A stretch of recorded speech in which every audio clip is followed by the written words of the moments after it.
Welcome one, welcome all. I am Mark Palda, a professional photographer. I have been in the photography business for well over 20 years. I want to help you succeed so you can earn money with your camera. With every episode, I will offer you sound advice so you can be part of the 15% of aspiring photographers who succeed. If you are looking for help to turn your passion for photography into a successful business, you have come to the right place. I have got the answers. My weekly episodes will help you understand how to market yourself, how to build a profitable business, and best business practices. No more feeling lost. You do not have to go it alone. Join my audio podcast and start taking my advice on turning your hobby into a profitable business. You will get access to a professional photographer and the best practices that I have learned and experienced over the years. If you have questions along the way, definitely email me. mark@markpalda.com. You are also invited to join my photography success text community. Send me a text. 915-226-0959. If you are outside the United States, be sure to include +1, the United States country code. Let's get started.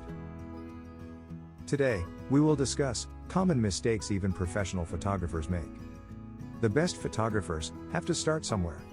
Only a few can climb the ladder without making any mistakes along the way. The best thing you can do for yourself, on a professional and personal level, is to admit that you have made a mistake. To learn from its valuable lesson, without forgetting the past. By giving up this fear of failure, we are truly free to grow in new directions where our vision may flourish towards heights never seen before. It is important to have a healthy fear of failure, but it is equally as important to be fearless when you're striving for success. We all know people who are too scared and refuse to try anything, because they do not want their dreams crushed by reality, or victory snatched away from them before they get there. Myself included. I am pretty sure that we have all been in our own little worlds, where we feel like nothing can threaten us, whether good things happen, or bad things happen. Ultimately making mistakes along the way, which allow us grow stronger with every trial life throws at us. Those three powerful words. Fear of failure. On the flip side are three even more powerful words. Fear of success. Those two fears inspire one another, potentially bringing out the best in us. That said, what are the common mistakes even professional photographers make? Doing what we are told, and sticking with the status quo, is never going to make us creative. If you want true bliss, it is time for a change, a big one. Step out of your comfort zone, and open up yourself to new ideas that will help keep things fresh, in business. Failure is not an option here, but if something does not work right away, then do not fret. Chances are there is value in understanding why this happened, so you can avoid future mistakes too. The following is a list of common photographer mistakes that will help enlighten and hopefully prevent the occurrence of spectacular blunders for yourself. 1. Not taking risks. By default, our human nature cringes at the very thought of stepping outside our comfort zone.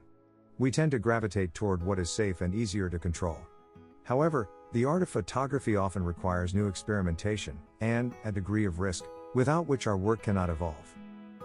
In today's digital age, there is no downside to experimenting with photography, so shaking things up by changing a lens, getting down and dirty on the ground, seeking out unusual vantage points, being more spontaneous, heading to unfamiliar places, or alternating settings and lighting are bound to add a fresh take on a traditionally safe approach.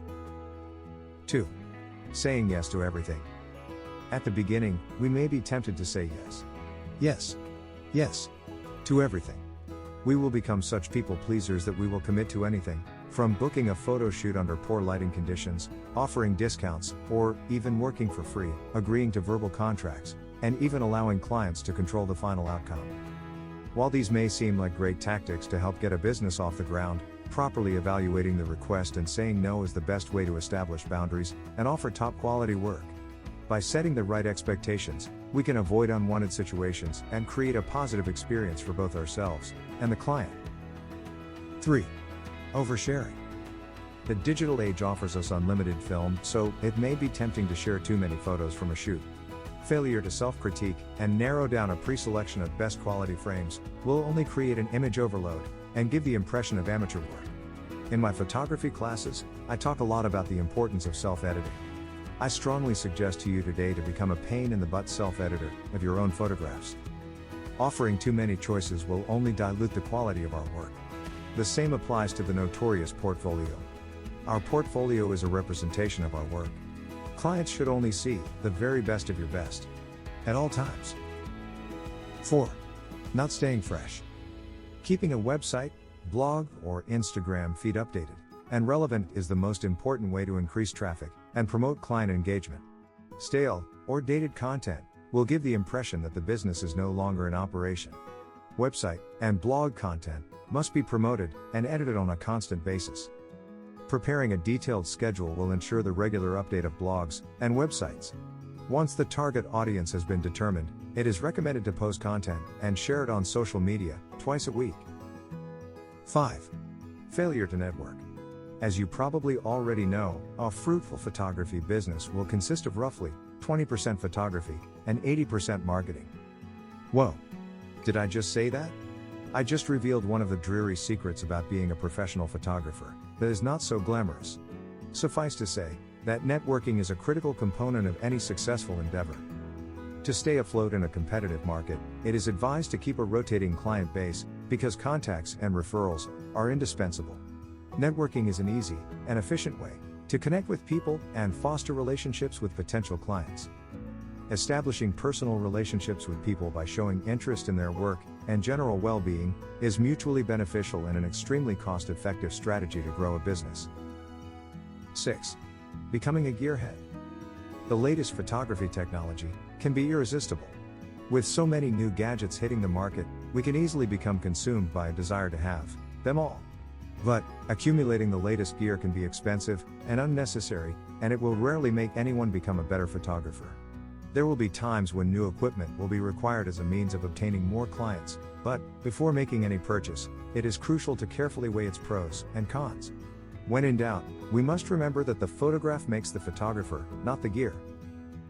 Most experienced photographers will admit to having made some of the above mistakes, so it may help to know you are not alone. If, or when, a mistake happens, choose to move past it and make improvements for the next time. Self-critique is an important skill for all creative types to embrace. We simply do not know everything. So, let's banish the fear and get out there. After all, there are so many mistakes waiting to be discovered. A genuine thank you for joining me today for this episode. If you are serious about success in the photography business, then I am serious and ready to help. Visit markpaldamentor.com and discover a variety of ways I can help you in your journey. If you have questions along the way, definitely email me. mark@markpalda.com. You are also invited to join my photography success text community. Send me a text. 915-226-0959. If you are outside the United States, be sure to include +1, the United States country code. I will catch you in the next episode.